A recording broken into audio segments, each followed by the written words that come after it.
I'm Caslav. I'm male, white, mid-30s. I have a longish brown hair. I have a tail, but it's going gray. I'm wearing a light blue shirt, and I'm at my home. In the background is a plain white wall with a old map in a frame. As I said, my name is Caslav, research associate from University of Novi Sad.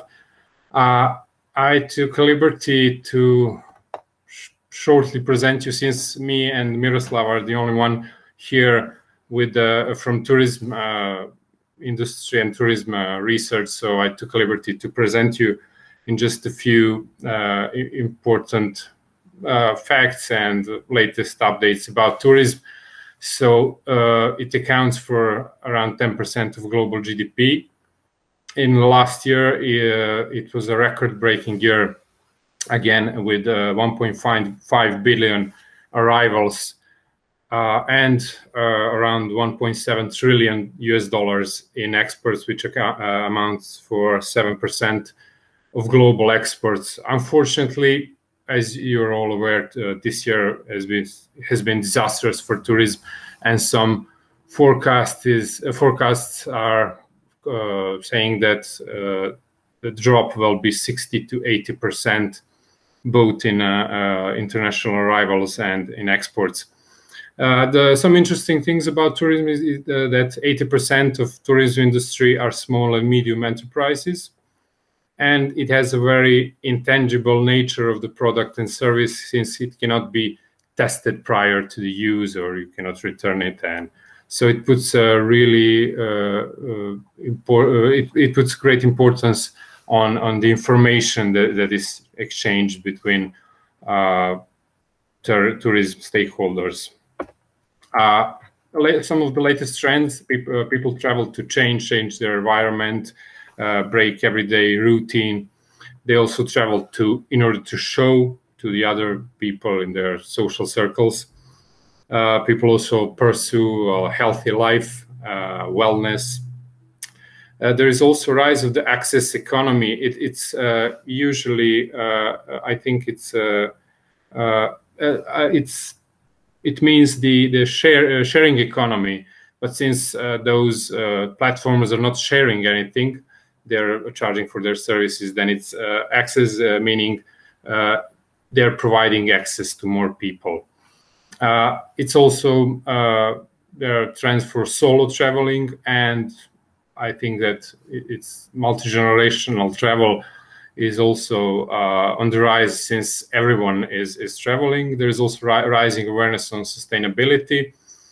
And digital technologies are shaping travelers' experiences. First and foremost, the use of artificial intelligence in business analytics, in managing visitors' flow in real time, and other applications. So I will present you just my PhD dissertation, which I finished in. I obtained a PhD degree last year. So I'll try to make it as short as possible.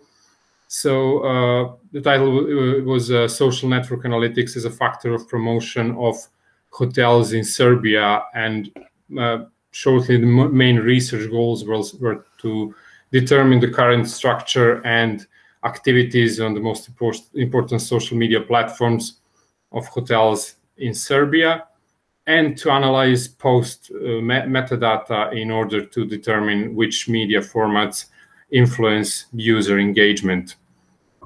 In order to do that, all of the database of all of the hotels in Serbia, a total of 336, was acquired with the Ministry of Trade, Telecommunications and Tourism of Serbia.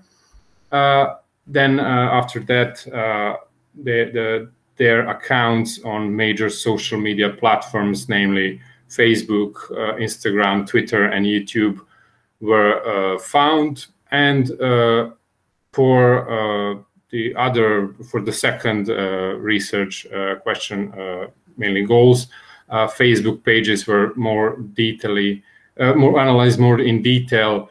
So in order to determine the number of page fans, country of their origin, Facebook post classification, dated time of posting, and so on. So 24,000 posts published in a 1-year period largely during the 2017 were acquired through the Facebook API. At that point of time, it was possible to acquire the country of origin of followers, page followers, or page fans, however you like it. So quantitative methods were used to analyze the posts in order to determine the factors that influence user engagement, and linear regression was used. So in terms of hotel presence or social media, most of the hotels are present on Facebook, a bit less on Instagram, with Twitter and YouTube not playing a significant role as a marketing channel, promotional channel for hotels. Also, the factors that positively influence user engagement. I just want to add that it's leaning on a media richness theory that different forms of media influence the user engagement in a different way. They require different cognitive load for immediate feedback, and so on and so on. So the results, the Facebook classified their posts according to the format. Is it a video? Is it a photo? Is it a link? Is it a text? So that's a basic classification. And engagement was for this, for the purpose of this study, user engagement was considered in their generic state. So meaning the amount of reactions, comments, and shares all added up. After the analysis, the analysis showed that the factors that positively influence user engagement are, in terms of media formats, photo, especially photo, and to the less extent, video, and of course a number of page fans, which was the most important, the factor that most positively influenced user engagement, but it was analyzed as a control variable. Why I'm saying this, it's when you connect the implications are that hotels are present on social media platforms with the most users, so they're mostly present on Facebook, and that was confirmed as a factor that positively influenced, so the number of page followers. Then the media format, of course, does influence user engagement. The photo has showed to be the most positive influence for user engagement. We can see that with the rise of Instagram, although now every social media platform has capabilities of posting video, photo, text, whatever. Instagram is started as a photo sharing platform. So that aligns in a way with this. And it's also why I mentioned the country of origin, why I mentioned the country of origin with page fans.